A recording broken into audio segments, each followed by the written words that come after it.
Hello and welcome to the Dog Savant Podcast. My name is Brett Endies. I am a professional dog trainer.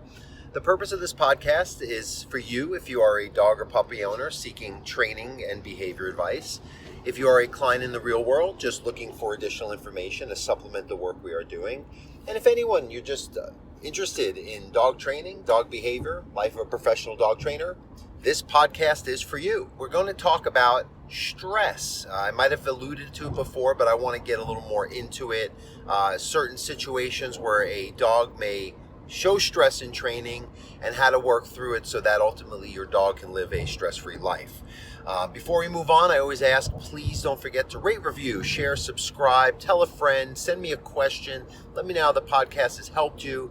It really helps other people find this and gets the information that can help them with their dog, and it motivates me to want to keep doing this because I really like knowing it's helping people. This has worked. Enough unrelated people in the real world has shared that information with me.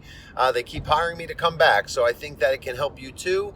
And I also offer training if you are in the Los Angeles area, and I also offer online Zoom training if you are located elsewhere. It works great, so reach out to me, and if you of course have any questions, dogtrainingla@gmail.com or my website, dogtrainingla.com.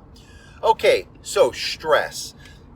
What is stress, right? Stress could be just a constant. Stress could be a one-shot deal, meaning the feeling, because stress is really a feeling. You know, if you want to take Buddhist philosophy, they would say that all of this exists in the mind separate from what is really going on. To a point, and how we deal with stress is always going to be how we react back to it or how we process it or how it affects us internally or externally. Now with dogs, it is still stress, but it's a little more basic. And, again, any dog I see tends to be living a certain level of stress. Otherwise, they wouldn't be overdoing it and then prompt their owners to call to seek a dog trainer to help with, in most cases, a problem or a dog that just isn't listening or feeling too independent, which is what puts dogs in a position to go a little awry, meaning that they get anxieties, they get too hypervigilant, they don't understand that their owners can guide them through their daily routines, and sometimes they just don't see value in what their owners ask them to do, and then you get lack of listening in real life situations. So that to me is all stress, or could create quickly a stressful situation for a dog out in real world, or just a downright dangerous one, right? So that's what you're trying to avoid, that kind of stress.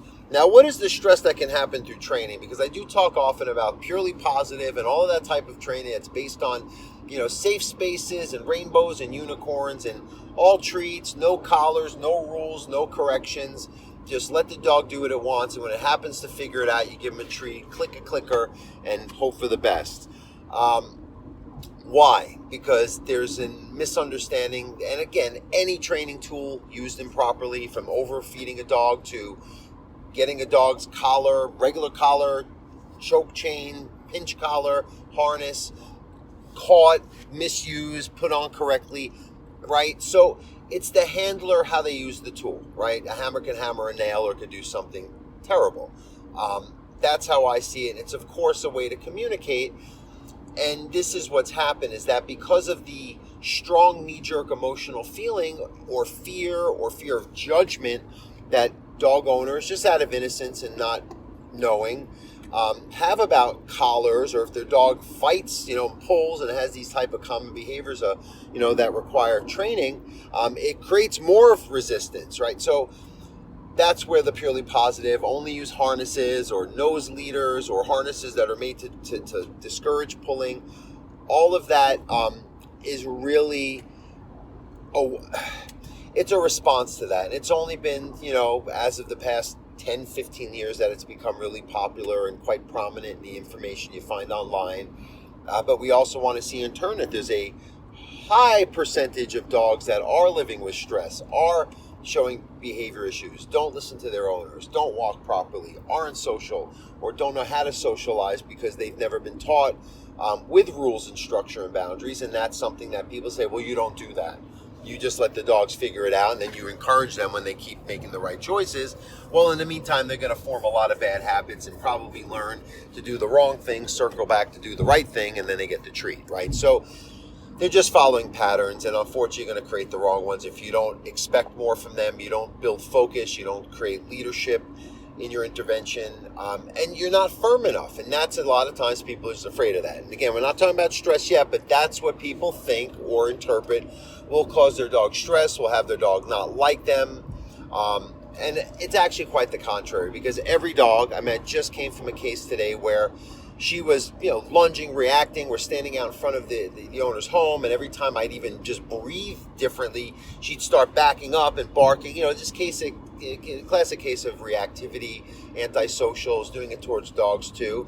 And she was on a no-pull harness, and every time I pulled the harness, it would just tune her out more. That opposition reflex I always talk about would kick in, and it would just create a bigger problem, because she felt that the owner was trying to control her. Her physical space was restricted, but there was no connection. There was no tuning in. So we put a pinch collar on her, a Hermsprenger, and instantly she had a little bit of a fight, and that's the stress. She started biting on the leash, started rearing up and trying to flip her body around, trying to grab the leash, vocalizing. And all I have to do is just keep leading her to my side, having her sit or walk her a little with a heel, keep reinsetting her, staying calm. Now for the owners, that's harder, because they think their dog's dying because their dog thinks it's dying for 2 minutes. Then after that, the dog starts getting close and now trusting that I, holding the leash, am someone they can tune into. They can walk at my side without pulling. When we started encountering dogs and people, the response was much better right away, because I was willing to put the dog through 2 minutes of stress, 2 minutes of that dog's fight or flight mechanism going haywire, and now we're on the road to recovery. And sure, the dog's going to have to face more inevitable facts when we increase the concentration and intensity of dogs, when the owner's going to start integrating place training into the routine, and she's not going to be allowed to follow or get her way. She's going to have some tantrums here and there. And when an animal has a tantrum, it looks very, very dramatic. It's an animal fighting for their life. And the whole thing that so many trainers and owners trainers are responsible, owners are innocent in this. They don't want to see that. They don't want to make the dog go through that. You're not traumatizing them. You're actually popping this perceived bubble of control, or their overprotectiveness of themselves and the environments they share, or their actual owners, to get them to now start the growth process and then we're living the rest of their life. You could be living over a decade now, smooth sailing, listening so they're safe, so they see value in commands, and they know there'll be a consequence. Not to hurt them, not to traumatize or choke them, to actually correct their attention on the right pathway. So the learning theory, which is conditioning a response to a cue or an association of a certain behavior or state of mind to a situation or social event, you get them to do that organically, because you're always directing them. It's like you're trying to stay on a road and you keep veering off. You get it's like a correction. To me, the best way to describe it are these cars now that have lane assist, where if you just drift a little lane, it just checks you right back into that lane center, right? That's what a correction is. But you yourself in your car has to know how to drive, has to know how to accelerate the right pace, keep in the flow of traffic, not be just going, independently, because you're going to crash into the car in front of you.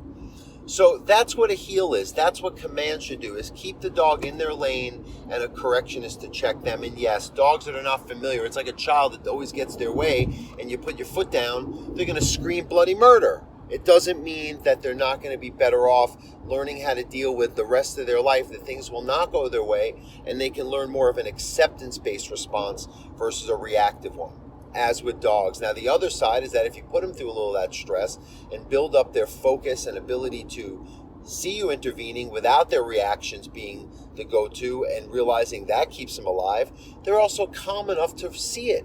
I always say, people, once you get your dog to focus and not have their reactivity, then you give them a chance to process, to investigate, to see the dog for what it is. Oh, look, you're another dog. I'm sniffing you. I'm looking. I'm scanning and looking without this tension. And that's what you reward, right? Because then it becomes primarily reward. That's what all the positive reinforcement are. Treat, treat, treat, treat, treat, treat, treat. But there's another side to it, the balance of it all. And correction isn't what older trainers do, where you're dominating your dog and you're making them squeal and hanging them in the air with choke chains, which I've seen with my own eyes, and it's disgusting. That's where a lot of the positive reinforcement stuff came from.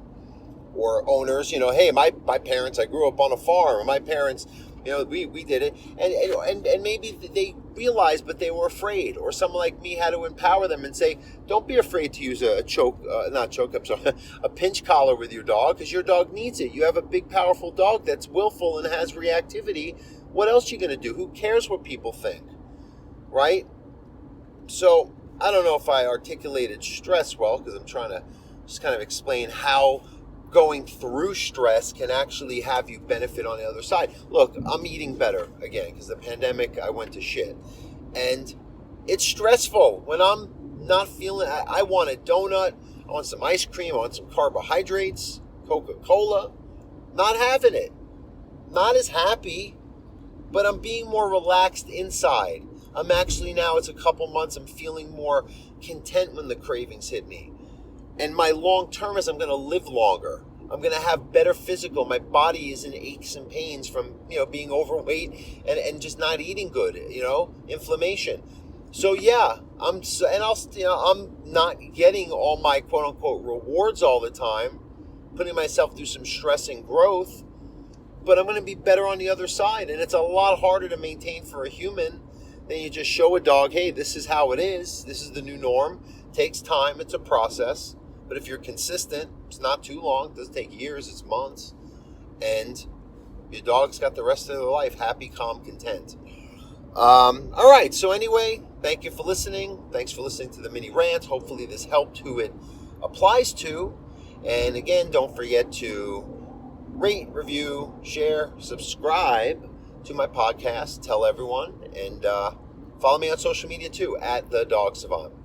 Thank you. Have a good day.